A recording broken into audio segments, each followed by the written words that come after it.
Hey YouTube people, I'm here working on a E60 BMW 2006, and I'm doing the dreaded oil housing, oil filter housing gaskets. I already got everything off. There's other YouTube videos that show that. I apologize for the sunlight, so you can't really see some of the stuff that I have going on in here. But I just wanted to show an easier way to get that back bolt. This when you're moving the housing, this back bolt right there. So the easier way to do that is that hose. There's a hose that gets in the way. Okay, I'm blocking the sun, so that's better. All right, there's a hose that gets in the way. It actually goes where this blue, where I got that blue tape in there. It's easier to just remove that hose, take those out. Two little hex bolts, I think they're 10 millimeter. Take both of those out, pull the hose back. There's the hose right there. You pull the hose back. I actually just replaced this hose because I got my starter replaced at a dealership and picked my car up, started driving. About 20 minutes later, all of a sudden, I'm seeing smoke coming out of my hood because I'm losing coolant. Come to find out, this whole little hose from right here broke.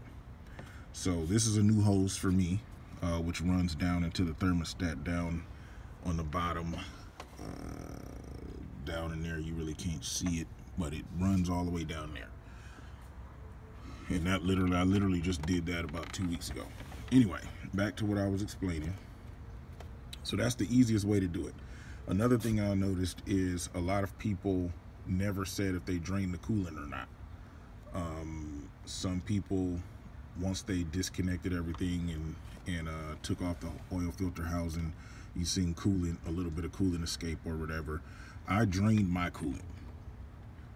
It took a while, and I heard coolant draining in the bucket for at least an hour or so. So that's what I did. Drained the coolant, went ahead and watched something or did other stuff while I was draining while the coolant was draining. Did other preparations and all of that stuff. And as a result, I didn't lose a drop of coolant as far as taking any of this stuff off. I lost some, down there while I was draining. Other weird stuff happened, but other than that, I didn't lose a drop. Taking this off, pulling that hose out, or anything. Now, I definitely would recommend to remove. There's a radiator hose that goes to that goes to the oil filter housing. I definitely would recommend removing that hose and taking the whole filter housing out and then cleaning it. I'm actually in the process of cleaning it right now. That's it right there. I still haven't removed the gaskets. I'm still in the process of doing that. So I'm gonna remove those gaskets on each side, clean that up real good before I reinstall it. If you don't own one of these, they're really cheap. I got it from AutoZone, I believe. Definitely get one of these. It's a funnel. I got this, so therefore I can reuse my coolant. It catches any little particles or anything that may have gotten in the coolant to contaminate it. But just in case, I don't like how it looks, because I'm going to drain my coolant into these little crystal geyser bottles, so that way I can take a look at it before reinstalling in my BMW. But just in case I don't like how it looks, I got fresh BMW coolant right here ready to go in, as well as my distilled water and all of that stuff. This is the radiator hose right here that I mentioned that goes to the oil filter housing. I broke mine. Mine was old and brittle, I take it. There's my old one right there. As I was removing my oil filter housing, this part snapped. So there's your oil filter housing. There's a line that comes down, which is this. That part snapped off. a better look. That part snapped off. As you can see down in there, it snapped. It's supposed to go in there like that. That's kind of a pain in the butt. So if you want to replace that hose while you're in there, just pull the air cleaner out, air cleaner box out. I don't know why BMW designed this, because this was kind of a pain in the butt to get out. And then there's another, then it runs down to a couple of hoses. Like you'll see all of that stuff if you end up having to replace the whole hose. If you don't, if your hose is still in good condition, then all you gotta do is just remove that and then you're good to go. So let's see here. Now the bolt that gave me the most trouble, most people point to this bolt back here. That bolt really didn't give me trouble. I used a 8mm, ratchet. I mean, an 8mm socket with a ratchet, and then like the little swivel. And I just went into it through that little angle right there, popped it loose, and it came right out, no problem. The bolt that gave me the most issue is this one right here. Even though I removed that hose, it still gave me issue because I didn't have the proper little wrench. Oh, sorry. I didn't have the proper little wrench to get in there. If you have the proper little wrench, this little bolt right here will be a breeze for you, because once you remove that hose and get that out your way, you just remove that, you just back it on out all the way out of there. Since I didn't have the proper little wrench to get in there, well, actually I probably do. I just didn't feel like going in my garage and looking for it.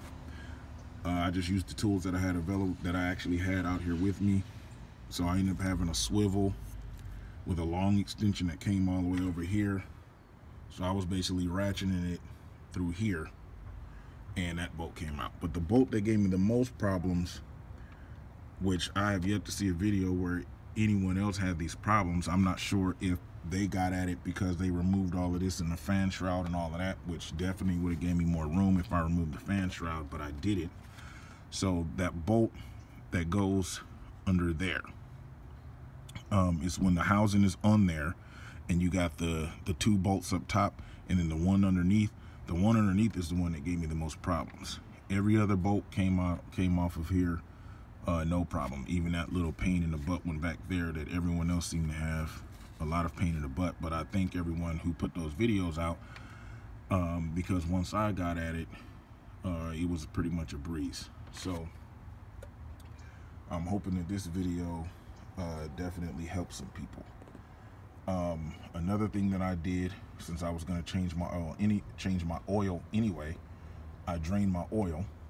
So I lost very minimal fluid while I removed that. I lost hardly any oil and didn't lose any coolant at all, because both of those fluids were drained before I started tackling this job. So I just wanted to give you guys information on how to get that back bolt, and then the recommendation of draining your fluids before, because like I said, no one in their video explained that they drain the fluids. They just went in and started tackling the job. I drained both my oil and coolant first before I started tackling the job. I lost a little fluid, which of course is gonna happen when when you're draining, especially coolant. I didn't lose much oil, but with coolant. And just waiting on a friend of mine to bring me some more brake cleaner so I can clean up more of that gunk. I apologize for the light. So I can clean up more of that gunk that's in there and get that nice and clean before I put everything all back together. Then I'll reinstall my hose, put my air cleaner back, add all my fluids, and should be good to go. Definitely let me know if I missed anything in the comment section, or if you guys have any other better ideas in the comment section.